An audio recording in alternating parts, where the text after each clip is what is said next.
जब जब धर्म की हानि होती है और अधर्म का बोलबाला, तब मैं स्वयं को प्रकट करता हूँ। यह वचन स्वयं श्री कृष्ण ने कहा है। जय श्री कृष्ण दोस्तों, स्वागत है आपका हमारे चैनल मोक्ष मंथन मोक्ष मार्ग पर। आज गीता जयंती के इस पावन अवसर पर हम उस अध्याय की गहराइयों में उतरेंगे जहाँ स्वयं भगवान कृष्ण ने अपने विराट रूप का दर्शन कराकर संपूर्ण ब्रह्मांड के रहस्यों को उद्घाटित किया है। अध्याय 11 विश्व रूप दर्शन योग। क्यों यह अध्याय गीता जयंती पर इतना अनिवार्य? आइए जानते हैं इसके महत्व को और अनुभव करते हैं उस अलौकिक शक्ति को जिसने अर्जुन को विस्मित कर दिया। श्रीमद् भागवत गीता का 11वां अध्याय, जिसे विश्व रूप दर्शन योग के नाम से जाना जाता है, गीता जयंती पर पढ़ना अत्यंत महत्वपूर्ण माना जाता है। इसका कारण इसके गहरे आध्यात्मिक महत्व और उसमें निहित संदेश है। इस अध्याय में भगवान कृष्ण अर्जुन को अपना विराट और सर्वव्यापी स्वरूप दिखाते हैं। यह स्वरूप इतना विशाल और अद्भुत है कि इसमें संपूर्ण ब्रह्मांड, भूत, वर्तमान और भविष्य समाहित है। यह भक्तों को भगवान की असीमता और उनकी सर्वोच्च शक्ति का अनुभव कराता है। इस विराट स्वरूप के दर्शन से अर्जुन की श्रद्धा और भक्ति कई गुना बढ़ जाती है। गीता जयंती पर इसे पढ़ने से भक्त भी भगवान की महिमा को समझ पाते हैं, जिससे उनकी आस्था और भक्ति सुदृढ़ होती है। विराट स्वरूप को देखकर अर्जुन का अहंकार टूट जाता है।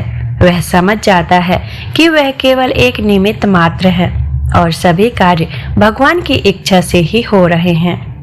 यह अध्याय हमें भी विनम्रता और समर्पण का पाठ पढ़ाता है। इस अध्याय में भगवान कृष्ण स्वयं को महाकाल के रूप में प्रकट करते हैं, जो सबका संहार करने वाला है। यह हमें जीवन की क्षणभंगुरता और समय के महत्व का बोध कराता है, जिससे हम अपने जीवन को सार्थक बनाने के लिए प्रेरित होते हैं। विश्व रूप दर्शन हमें यह समझने में मदद करता है कि ईश्वर ही एकमात्र सत्य है और अन्य सभी नश्वर हैं। यह ज्ञान हमें संसार के मोह से मुक्त होने और मोक्ष की दिशा में आगे बढ़ने में सहायक होता है। अर्जुन भगवान के विराट स्वरूप को देखकर भयभीत होता है और उनसे अपने सहज रूप में आने का निवेदन करता है। यह प्रसंग हमें सिखाता है कि भगवान को उनके किसी भी रूप में स्वीकार करना चाहिए और उनके प्रति पूर्ण समर्पण रखना चाहिए। इसीलिए गीता जयंती पर 11वें अध्याय का पाठ करने से भक्त भगवान के सर्वव्यापी सर्वशक्तिमान स्वरूप को समझ पाते हैं, जिससे उनकी श्रद्धा, भक्ति और आध्यात्मिक ज्ञान में वृद्धि होती है। यह उन्हें जीवन के गहरे सत्यों को समझने और मोक्ष के मार्ग पर चलने के लिए प्रेरित करता है। तो आइए शुरू करते हैं श्रीमद् भागवत गीता का अध्याय 11। 10वें अध्याय के 7वें श्लोक तक भगवान श्री कृष्ण ने अपनी विभूति, योग शक्ति तथा उसे जानने के महात्म्य का संक्षेप में वर्णन किया है।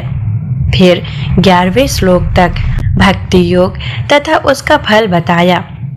इस विषय पर श्लोक 12 से 18 तक अर्जुन ने भगवान की स्तुति करके दिव्य विभूतियों का तथा योग शक्ति का विस्तृत वर्णन करने के लिए प्रार्थना की है। इसलिए भगवान श्री कृष्ण ने 40वें श्लोक तक अपनी विभूतियों का वर्णन समाप्त करके आखिर में योग शक्ति का प्रभाव बताया और समस्त ब्रह्मांड को अपने एक अंश से धारण किया हुआ बताकर अध्याय समाप्त किया। यह सुनकर अर्जुन के मन में उस महान स्वरूप को प्रत्यक्ष देखने की इच्छा हुई। इस 11वें अध्याय के आरंभ में पहले 4 श्लोक में भगवान की तथा उनके उपदेश की बहुत प्रशंसा करते हुए अर्जुन अपने को विश्व रूप का दर्शन कराने के लिए भगवान श्री कृष्ण से प्रार्थना करते हैं। अध एकादश अध्याय। अर्जुन बोले, मुझ पर अनुग्रह करने के लिए आपने जो परम गोपनीय अध्यात्म विषयक वचन अर्थात उपदेश कहा, उससे मेरा यह अज्ञान नष्ट हो गया। क्योंकि हे कमल नेत्र, मैंने आपसे भूतों की उत्पत्ति और प्रलय विस्तार पूर्वक सुने हैं तथा आपकी अविनाशी महिमा भी सुनी है। हे परमेश्वर, आप अपने को जैसा कहते हैं यह ठीक ऐसा ही है, परंतु हे पुरुषोत्तम, आपके ज्ञान, ऐश्वर्य, शक्ति, बल, वीर्य और तेज से युक्त ऐश्वर्यमय रूप को मैं प्रत्यक्ष देखना चाहता हूँ। हे प्रभु, यदि मेरे द्वारा आपका वह रूप देखा जाना शक्य है, ऐसा आप मानते हैं, तो हे योगेश्वर, उस अविनाशी स्वरूप का मुझे दर्शन कराइए। श्री भगवान बोले, हे पार्थ, अब तो मेरे सैकड़ों हजारों नाना प्रकार के और नाना वर्ण तथा नाना आकृति वाले अलौकिक रूपों को देख। हे भरतवंशी अर्जुन, तू मुझ में आदित्यों को अर्थात अदिति के 12 पुत्रों को, 8 वसुओं को, 11 रुद्रों को, दोनों अश्विनी कुमारों को और 49 मरुदगणों को देख तथा और भी बहुत से पहले न देखे हुए आश्चर्यमय रूपों को देख। हे अर्जुन, अब इस मेरे शरीर में एक जगह स्थित चराचर सहित संपूर्ण जगत को देख तथा और भी जो कुछ देखना चाहता है सो देख, परंतु मुझको तो इन अपने प्राकृत नेत्रों द्वारा देखने में निसंदेह समर्थ नहीं है। इसी से मैं तुझे दिव्य अर्थात अलौकिक चक्षु देता हूँ, इससे तू मेरी ईश्वरीय योग शक्ति को देख सकेगा। संजय बोले, हे राजन, महायोगेश्वर और सब पापों का नाश करने वाले भगवान ने इस प्रकार कहकर उसके पश्चात अर्जुन को परम ऐश्वर्य युक्त दिव्य स्वरूप दिखलाया। अनेक मुख और नेत्रों से युक्त, उनके अनेक अद्भुत दर्शनों वाले, बहुत से दिव्य भूषणों से युक्त और बहुत से दिव्य शस्त्रों को हाथों में उठाए हुए, दिव्य माला और वस्त्रों को धारण किए हुए और दिव्य गंध का सारे शरीर में लेप किए हुए, सब प्रकार के आश्चर्यों से युक्त, सीमा रहित और सब ओर मुख किए हुए विराट स्वरूप परम देव परमेश्वर को अर्जुन ने देखा। आकाश में 1000 सूर्यों के एक साथ उदय होने से उत्पन्न जो प्रकाश हो, वह भी उस विश्व स्वरूप परमात्मा के प्रकाश के सदृश कदाचित ही हो। पांडु पुत्र अर्जुन ने उस समय अनेक प्रकार से विभक्त अर्थात पृथक पृथक संपूर्ण जगत को देवों के देव श्री कृष्ण भगवान के उस शरीर में एक जगह स्थित देखा। उसके अनंतर वह आश्चर्य से चकित और पुलकित शरीर अर्जुन प्रकाश में विश्वरूप परमात्मा को श्रद्धा भक्ति सहित सिर से प्रणाम करके हाथ जोड़कर बोले, हे देव, मैं आपके शरीर में संपूर्ण देवों को तथा अनेक भूतों के समुदाय को, कमल के आसन पर विराजित ब्रह्मा को, महादेव को और संपूर्ण ऋषियों को तथा दिव्य सर्पों को देखता हूँ। हे संपूर्ण विश्व के स्वामिन, आपको अनेक भुजा, पेट, मुख और नेत्रों से युक्त तथा सब ओर से अनंत रूपों वाला देखता हूँ। हे विश्वरूप, मैं आपके न तो अंत को देखता हूँ, न मध्य को और न आदि को ही। आपको मैं मुकुट युक्त, गदा युक्त और चक्र युक्त तथा सब ओर से प्रकाशमान तेज के पुंज, प्रज्वलित अग्नि और सूर्य के सदृश ज्योति युक्त, कठिनता से देखे जाने योग्य और सब ओर से अप्रमेय युक्त देखता हूँ। आप ही जानने योग्य परम अक्षर अर्थात पर ब्रह्म परमात्मा है। आप ही इस जगत के परम आश्रय हैं। आप ही अनादि धर्म के रक्षक हैं और आप ही अविनाशी सनातन पुरुष हैं, ऐसा मेरा मत है। आपको आदि अंत मध्य से रहित, अनंत सामर्थ्य से युक्त, अनंत भुजा वाले, चंद्र सूर्य रूप नेत्रों वाले, प्रज्वलित अग्नि रूप मुख वाले और अपने तेज से इस जगत को संतप्त करते हुए देखता हूँ। हे महात्मन, यह स्वर्ग और पृथ्वी के बीच का संपूर्ण आकाश तथा सब दिशाएं एक आप से ही परिपूर्ण है तथा आपके इस अलौकिक और भयंकर रूप को देखकर तीनों लोक अति व्याधा को प्राप्त हो रहे हैं। वह ही देवताओं के समूह आप में प्रवेश करते हैं और कुछ भयभीत होकर हाथ जोड़े आपके नाम और गुणों का उच्चारण करते हैं तथा महर्षि और सिद्धों के समुदाय कल्याण हो ऐसा कहकर उत्तम स्तोत्रों द्वारा आपकी स्तुति करते हैं।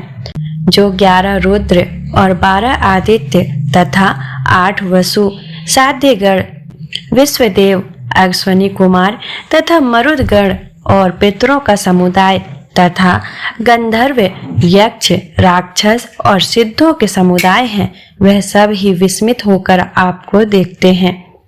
हे महाबाहो, आपके बहुत मुख और नेत्रों वाले, बहुत हाथ, जंघा और पैरों वाले, बहुत उदरों वाले और बहुत सी दाढ़ों के कारण अत्यंत विकराल महान रूप को देखकर सब लोग व्याकुल हो रहे हैं तथा मैं भी व्याकुल हो रहा हूँ, क्योंकि हे विष्णु, आकाश को स्पर्श करने वाले देदीप्यमान अनेक वर्णों युक्त तथा फैलाए हुए मुख और प्रकाशमान विशाल नेत्रों से युक्त आपको देखकर भयभीत अंतःकरण वाला मैं धीरज और शांति नहीं पाता हूँ।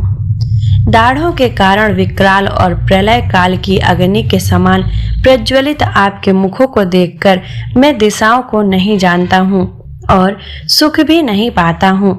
इसीलिए हे देवेश, हे जगनिवास, आप प्रसन्न हो।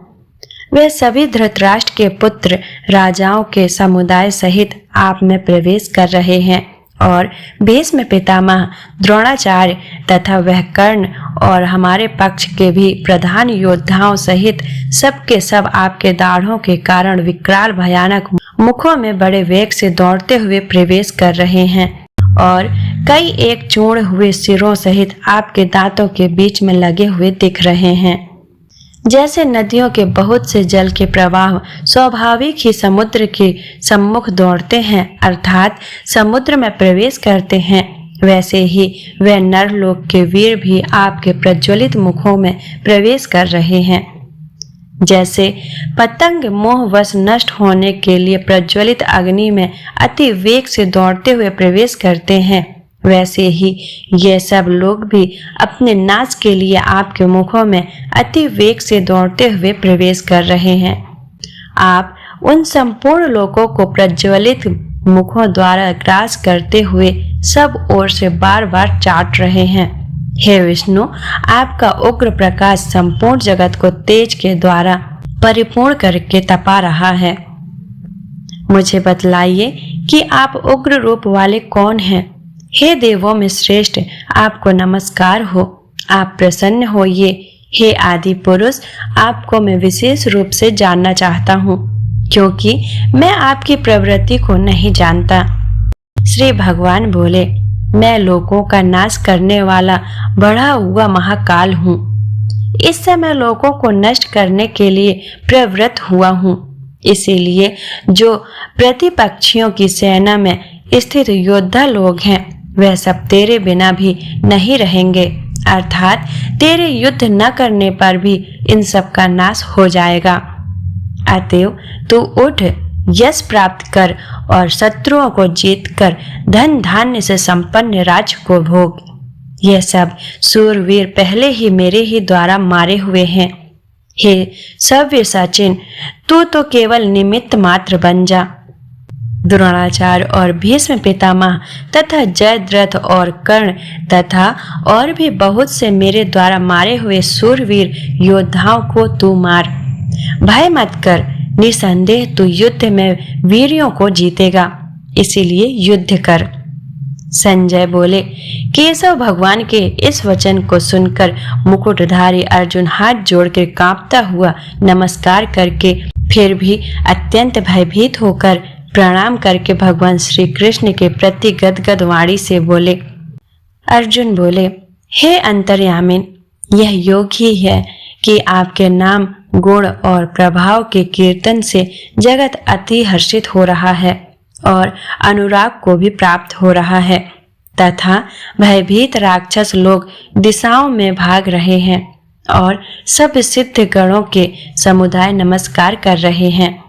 हे महात्मन, ब्रह्मा के भी आदिकर्ता और सबसे बड़े आपके लिए वे कैसे नमस्कार न करें, क्योंकि हे अनंत, हे देवेश, हे जगनिवास, जो संत, असत और उनसे परे अक्षर अर्थात सच्चिदानंद घन ब्रह्मा है, वह आप ही हैं।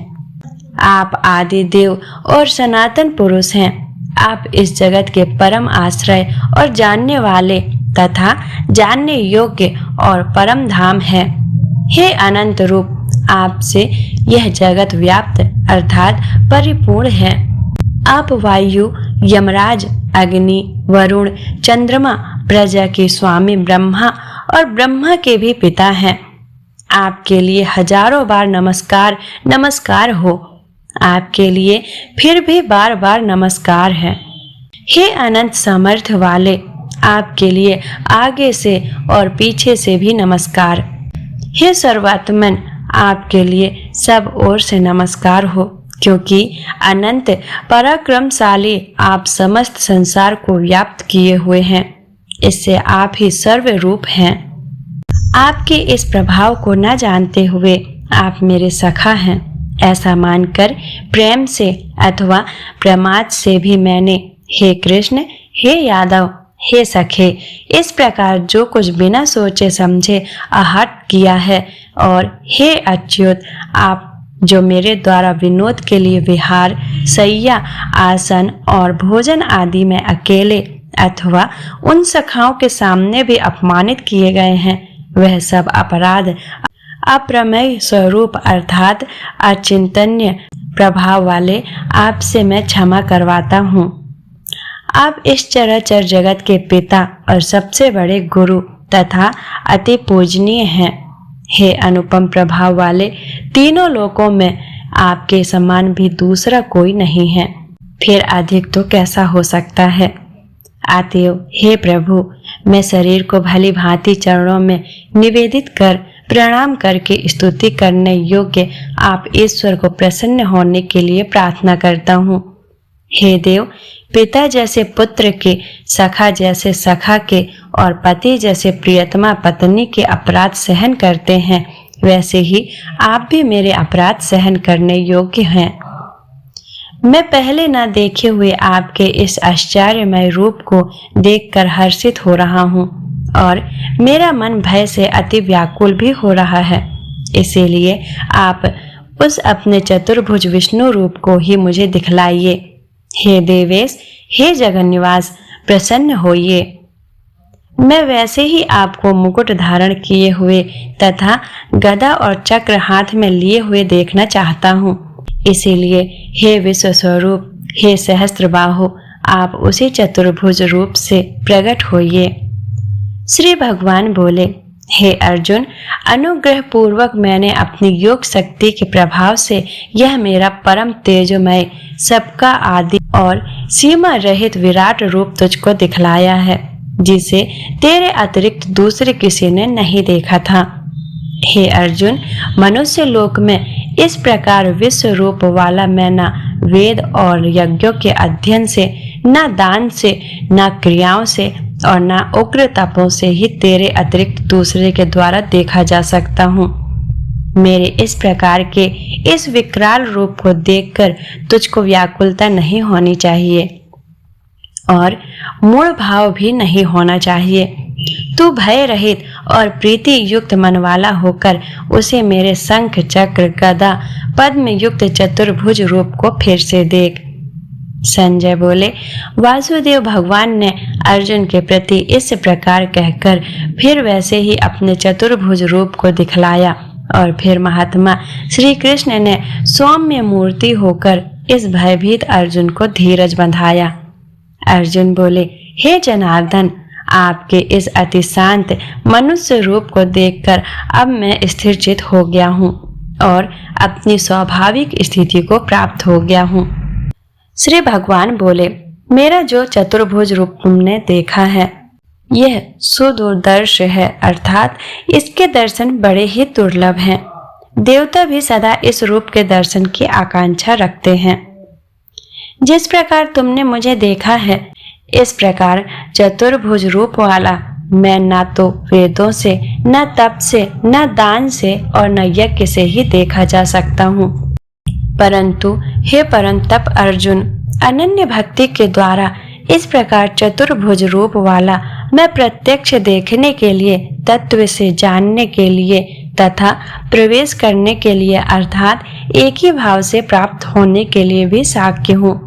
हे अर्जुन, जो पुरुष केवल मेरे ही लिए संपूर्ण कर्तव्य कर्मों को करने वाला है, मेरे परायण है, मेरा भक्त है, आसक्ति रहित है और संपूर्ण भूत प्राणियों में वैर भाव से रहित है, वह अनन्य भक्ति युक्त पुरुष मुझको ही प्राप्त होता है।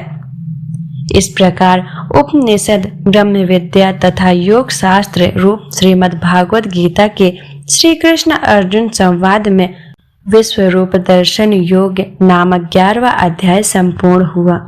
बोलिए कृष्ण भगवान की जय, विष्णु भगवान की जय। तो देखा आपने कैसे अध्याय 11 में हमें भगवान की असीम शक्ति और उनके सर्वव्यापी स्वरूप का बोध कराता है। गीता जयंती पर इस अध्याय का पाठ करना हमें विनम्रता, समर्पण और सच्ची भक्ति के मार्ग पर ले जाता है। यह हमें सिखाता है कि हम सभी उस परम पिता परमात्मा का ही अंश हैं और हमारा लक्ष्य उन्हीं में विलीन होना है। इस पावन अवसर पर आइए हम सभी गीता के दिव्य ज्ञान को अपने जीवन में उतारें और एक सार्थक जीवन की ओर अग्रसर हों।